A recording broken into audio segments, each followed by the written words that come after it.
Hello, hello. Is it time to finally talk about Viberg? Sure, why not? Let's do it. So today, we're going to talk about Viberg.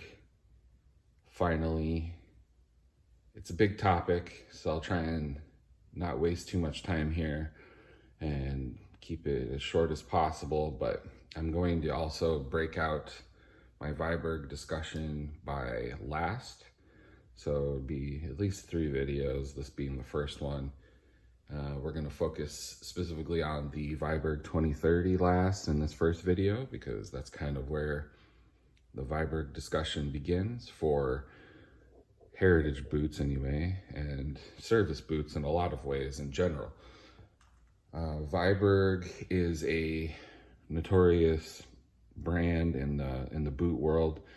It's a Canadian brand out in British Columbia, just west of Vancouver on Vancouver Island, Victoria, BC. Super expensive place to live. Probably part of the reason why these are expensive boots. It's a family-owned business. The Viberg's currently run by, I think, either the 3rd or 4th generation now, Brett Viberg. There's a lot of pros and cons with Viberg. They make an amazing boot. They are expensive. They do have some consistency and quality control issues from time to time. They do some weird choices. There's, lots to complain about, lots to be excited about. Probably won't get too into the weeds on that, but it's an experience. It's part of the journey, basically. And most people obviously don't start their journey with boots with Viberg because they are expensive. But if you're like me, when you start learning about this kind of boot nerd world, you can't avoid Viberg, and you just keep looking at them and looking at them. And eventually I got my first pair, and it was kind of over from there. I will move into a couple pieces of advice that I think Viberg really sort of highlights, that are really good pieces of advice given to people getting into the boot game for the first time, that make too much sense and are ignored, myself included. I ignored these pieces of advice at my own wallet peril, but I've learned a lot, and it's been part of a fun journey with this whole hobby as well. So the first piece of advice is to figure out your size. Just do it. Do that. Just do it. I didn't do it. Most people don't do it, but it's the number one piece of advice to everybody starting out for a reason. Just do it. What you need to do is go get yourself, just from Amazon or even eBay, get a Brannock device. This is what this looks like. I got the one for men and women. It's kind of, might as well just size everybody in my household, and anybody else who I can find. But this is what it looks like. They also have these at shoe stores, so if you don't want to buy it, you could go in there and size it yourself as well, and just write down your measurements.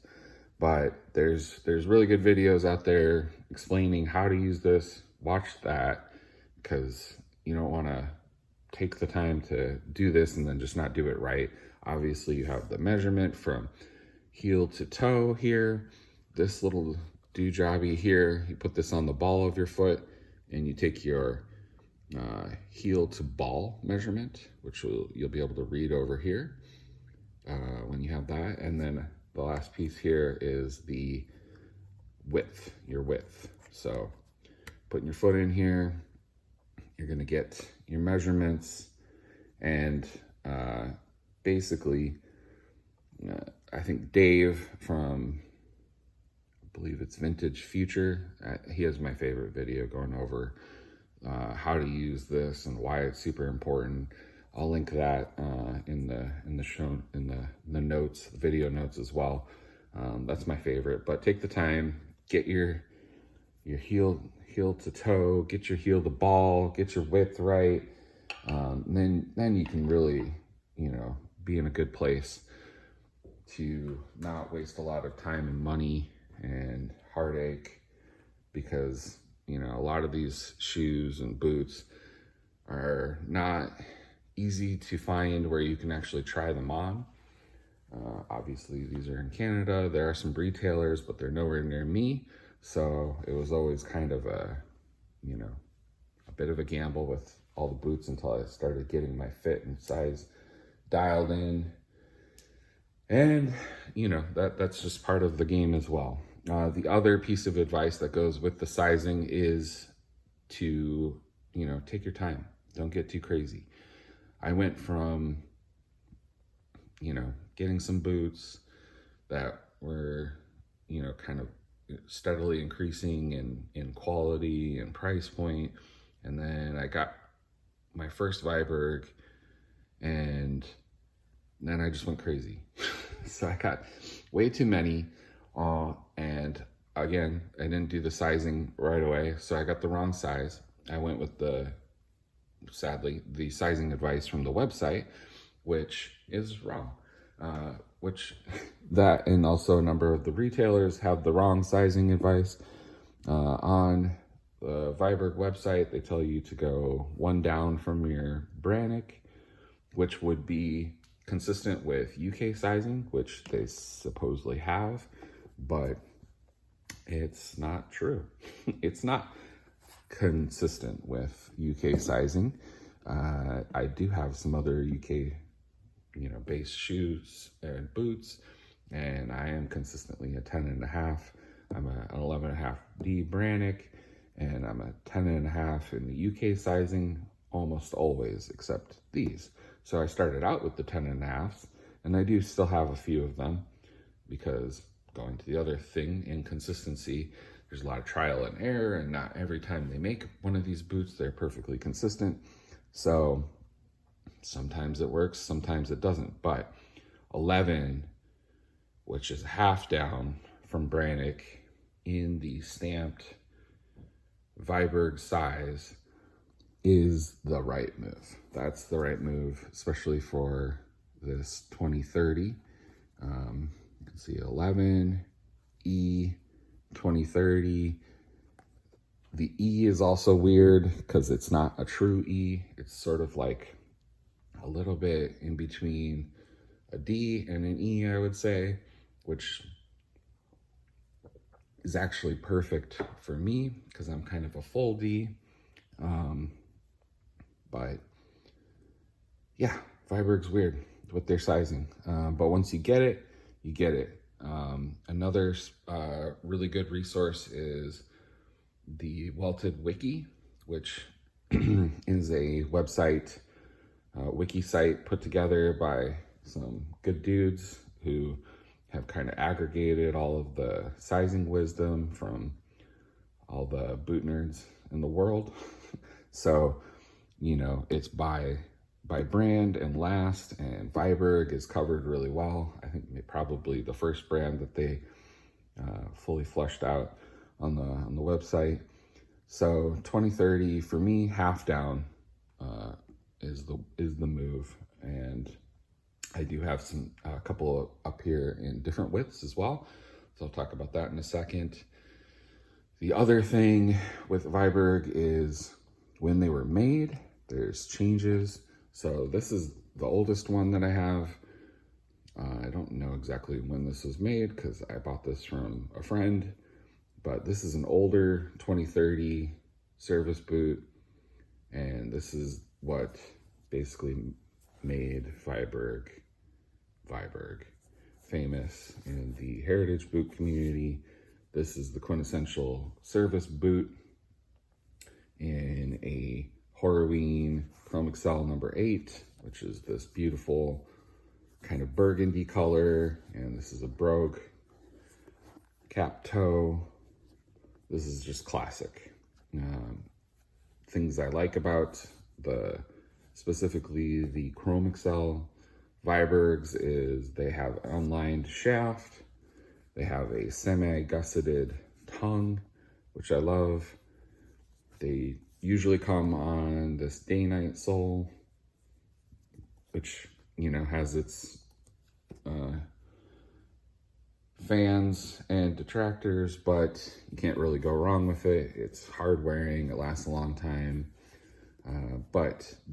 So with Viberg, these started going through, I guess, some changes. All of this, of course, before I started getting into boots. So I just have this pair of older ones that I can compare, and they are, you know, super cool. What's so great about these? They're perfectly proportioned. So, you know, this heel block is great. You look, this nice little scoop here, call it the booty, but it holds your heel in perfectly. It comes out to the right amount of space here to take up kind of perfect thirds for this boot between the toe past the upper and the vamp here, and then this section, and so it's like perfect thirds, and it's just kind of the template for a perfect service boot. A nice slimming look on the foot. They're very attractive, low profile, but Viberg, who started out as a work boot and classic Pacific Northwest brand, making work boots and logging boots for workers in the Pacific Northwest that have that DNA to make a really tough boot, and then kind of making it sleek is the, you know, heritage line that's taken over for the work boot for Viberg. Another thing about Viberg is this is the brand that I trust most for Chrome Excel, because they, you know, you pay for it, but the clicking tends to be better. It's not fail safe, but they spend more money on clicking, more time. They have obviously very experienced workers doing the clicking, so you get generally good results. This is black, color 8, and brown. About as classic as it gets.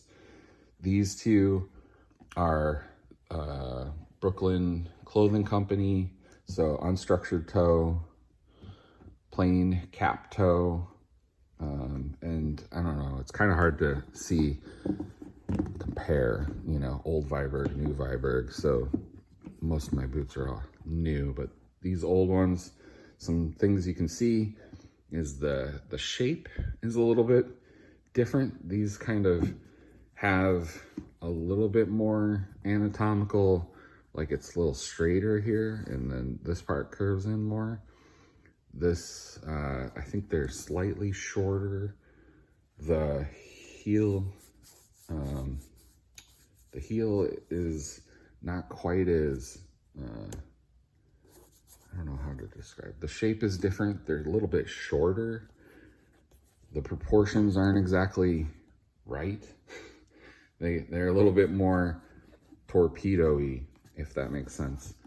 And this kind of have this toe that juts in more on both sides. The other thing is the stitch per inch, as they call it on these stitch down, is, you know, not large by any stretch of the imagination. Like if you get like a Nix or even a White's, other Pacific Northwest stitch down boots, they'll be much bigger than this even, but the newer ones have crazy stitch per inch, so super duper in there. Is it, you know, if you can find old Vibergs, I think it's cool. Definitely something I would, you know, that would get me to buy at this point. After going through all this, I'd still probably buy, if they came up in my size, a well-kept pair of old Viberg good boots. But these new ones are fine too. So these are obviously new. I just got these because I wanted to get the last of the unstructured Brooklyn clothing version before they stopped making them, because now they've stopped making these. But this is, just classic. This is the same boot, but brown. But as you can see, now these are perfectly broken in. And I got these in the boot exchange from my buddy Jason. These honestly are probably my favorite Viberg. This is like the most Viberg-y Viberg boot that I can think of. Like, this toe is perfect. This toe cap is ideal. The stitching's all perfect. The clicking's perfect. These creases on this Chrome Excel have turned out perfect. This is gonna just keep aging perfectly. And the shape, that people maybe complain a little bit about being a little too sausage torpedo-y, like once they break in, these look great. You can't complain about that. Those are perfect, basically. But all of these kind of have the same, classic DNA, stitched down, unlined upper, semi-gusseted tongue. They come in plain toe, straight cap toe, brogue cap toe. You can kind of see different variations. Like, I think what's on Viberg, right? Viberg.com right now would be the plain toe version of these. But those are all just super classics. Move on to a couple of the other ones here, a little bit faster. These are also 2030, but I got these in a double E width, and I picked these up from a warehouse sale through these proxies that will go up there a couple times a year, dig through the warehouse and get some better deals. So it's a little more palatable. This boot at a little more than half the full retail price. Excellent. That makes you feel good. It doesn't hurt so bad. Obviously, you can get them on the secondhand market as well. But these are in the Galloon, which is an American tannery out of Milwaukee, I believe. This is kind of their first entry into the market after being closed for a number of years and being reopened by, again, family owned. Great grandson reopened and started making leather again. Galloon was known for their calf skin back in the day, and that's what this is, what they call their Viking calf. I believe this is brandy is the color. But this is just like a perfect office boot, basically, for me.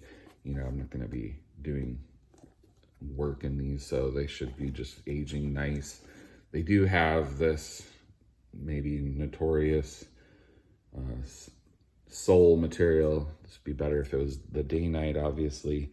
But like I said, I'm pretty much just wearing these to the office, so hopefully they don't fall apart on me. And I don't know if these are actually the really bad ones or not, but they've been holding up okay for me so far. We'll see how that goes. I hope they hang in there. Another boot that I got from a warehouse sale and also in a double E. So what I did was, for the double E, I actually can wear the full size down 2E, and they fit me great. So I go an extra half size down from the, half size down recommendation, and then up a width, and they fit me. Your experience will vary, but these are cool. This is a Miriam horse butt Oliva, so basically olive horse butt, and that's one of my favorite materials for a boot, period, is horse butt. It's just so, I don't know, it's great. It is a little stiffer And then something like Chrome Excel or the calf, although this calf is pretty rugged, I would say, the Galoon one that I just showed you. I mean, these are super cool. These are called Bridgeway Souls, which is made by the same company as Day Night, and a little bit of a different pattern. Some people really hate this heel profile, but I really don't care. They're super comfortable underfoot, and they're gonna be super durable. And I love that these are the olive, which is kind of, you don't see that very often. But these are cool. Like, the good thing about the horse butt is it's not gonna crease the same way, and you're not gonna have any kind of you know, bad creasing going on. They tend to roll, so I haven't worn these a ton, but they're already starting to kind of get like a nice roll here at the flex point. And I love green boots. If you know anything about me, you know I love green boots.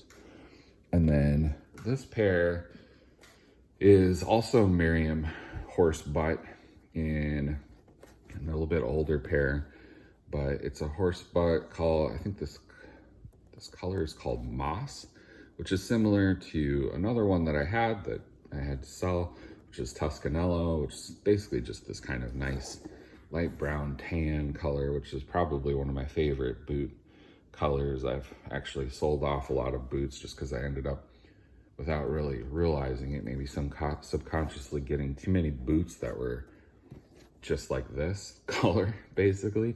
So what made me keep these? I like that these are plain toe, 2030. It is horse butt, like I said. It has the unlined as opposed to this lined, fully lined upper. I prefer the unlined upper just because it's more comfortable. I don't know if you can pick it up on the camera or not, but you can actually see the intact shell in this horse butt in the vamps, which is just like, well done, whoever did the clicking on this. The striations there, just next level, super awesome. And you know, even here on this upper, you can see like some honeycombing, which is another thing sometimes you get with horse butt, but it just really depends. And so I just love these. So these are actually also, you know, speaking of inconsistencies, these are 10.5 in the single E, which I sold all the other ones that I bought in this size, but these ones actually fit me for some reason. And the reason is because I think this run kind of came out with the toe shape being a little bit too close to a 1035, which is more of a round toe. So sort of like halfway between a 2030 and a 1035. So that gave me just enough room here for this size, you know, one full size down from Brannock to actually work for me in this boot. So it's just one boot. If I try that in all the other ones that I've tried, and unfortunately I don't even want to think about all the other ones that I had and sold that were super cool, but you know, just weren't perfect size, because it will make me cry myself to sleep. But you know, again, part of the journey, just gotta be part of the journey, learning experience. But you know, sometimes it works, sometimes you'll get one that should be the right size and it just was lasted weird or whatever. So that's just kind of a bit of an anomaly. And then this is my last 2030 last boot, and I got these, you know, off of I think it was Discord group, but these are cool. This is a little bit of a different take here. This is what they call the scout boot, so a different pattern on the 2030 last, and it's one of my only wedges. I don't tend to like wedges as much, but it's good to have them, especially if you know you're going to be standing a long time on a hard surface like concrete or whatever your day may be coming. But these are cool. These are super cool. This also is an amazing leather. This is Horween's faded wheat reverse chamois, chamois. I don't know what to call it, but this leather is fantastic. If you don't have this leather, I think I've showed it in a few other videos with different brands, but I'll have another one for Viberg, I believe it 1035. So great. It's just super awesome. It feels great. It's tough, but looks nice. This faded wheat color is super cool.